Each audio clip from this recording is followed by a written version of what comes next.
অসংখ্য নবী রাসূলের পুণ্যভূমি ফিলিস্তিন। সেখানে রয়েছে পৃথিবীর তৃতীয় পবিত্রতম মসজিদ আল আকসা। সেই সঙ্গে এ ভূমির সঙ্গে জড়িয়ে রয়েছে ইসলামী ইতিহাসের গুরুত্বপূর্ণ সব ঘটনা। ইসরায়েল ফিলিস্তিনের ১৬ মাসের যুদ্ধে শুধু ফিলিস্তিনেই ৫০,০০০-এর বেশি মানুষ নিহত হয়েছে। গাজা সহ ফিলিস্তিন জুড়ে যখন ইহুদিদের অত্যাচার বাড়ছে, তখন সামনে এসেছে হাদিসে বর্ণিত রাসূল সাল্লাল্লাহু আলাইহি ওয়াসাল্লামের ভবিষ্যৎবাণী, যেখানে উঠে এসেছে মুসলমানদের ফিলিস্তিন জয়ের কথাও। বিস্তারিত জানাচ্ছেন শেখ ফরিদ। ফিলিস্তিনের মসজিদুল আকসা মুসলমানদের কাছে পবিত্রতম স্থান, যার প্রতি সম্মান প্রদর্শন ও সম্মান রক্ষা করা মুসলমানদের ঈমানি দায়িত্ব। হযরত মুসা আলাইহিসসালামের জবানে মসজিদুল আকসা ও এর আশপাশের অঞ্চলকে পবিত্র ভূমি উল্লেখ করে পবিত্র কোরআনের সূরা আল মায়েদার ২১ নম্বর আয়াতে বলা হয়েছে, হে আমার সম্প্রদায়, আল্লাহ তোমাদের জন্য যে পবিত্র ভূমি লিখে দিয়েছেন তাতে তোমরা প্রবেশ করো এবং পশ্চাদপসরণ করো না, করলে তোমরা ক্ষতিগ্রস্ত হবে। নির্মাণ কাজেও আমি বেছে নেই CSRM TMT 500W, committed for better still। ফিলিস্তিন এতই পবিত্র ভূমি যে মহান আল্লাহ তাআলা একে ইসরা ও মিরাজের ভূমি বানিয়েছেন। ফিলিস্তিনের বাইতুল মুকাদ্দাস থেকেই নবীজির মিরাজের শুরু হয়েছিল।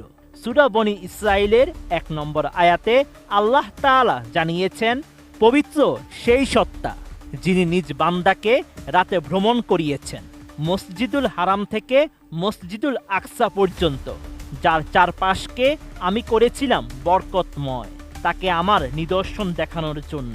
নিশ্চয় তিনি সর্বশ্রোতা, সর্বদ্রষ্টা।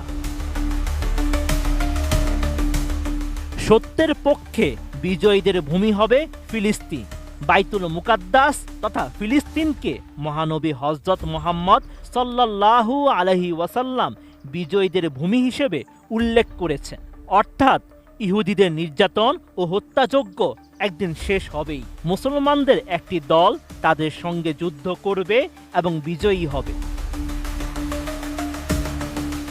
হযরত আবু উমামা রাদিয়াল্লাহু তাআলা আনহু থেকে বর্ণিত, রাসূলুল্লাহ সাল্লাল্লাহু আলাইহি ওয়াসাল্লাম বলেছেন, আমার উম্মতের একটি দল সত্যের উপর বিজয়ী থাকবে, শত্রুর মনে পরাক্রমশালী থাকবে।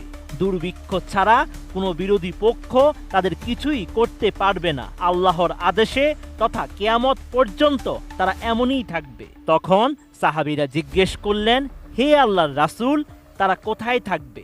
জবাবে রাসূলুল্লাহ সাল্লাল্লাহু আলাইহি ওয়াসাল্লাম বলেন, তারা বাইতুল মুকাদ্দাস এবং তার আশেপাশে থাকবে।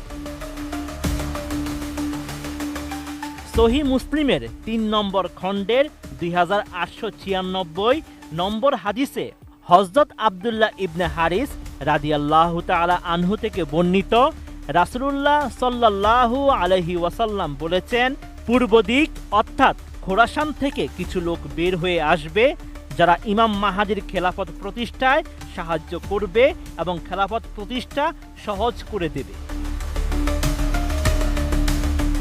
তার মানে কিয়ামতের আগে ফিলিস্তিন থেকে অবশ্যই অবৈধ দখলদারি ইসরায়েলের অবসান এবং মুসলমানদের বিজয় আসবে।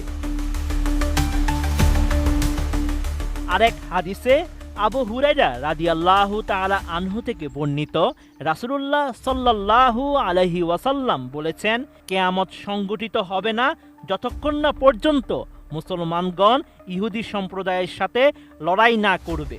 মুসলমানগণ তাদেরকে হত্যা করবে, ফলে তারা পাথর বা বৃক্ষের আড়ালে আত্মগোপন করবে। তখন পাথর বা গাছ বলবে, হে আল্লাহর বান্দা, এই তো ইহুদি আমার পেছনে, এসো তাকে হত্যা করো। Sheikh Farid, ATN news.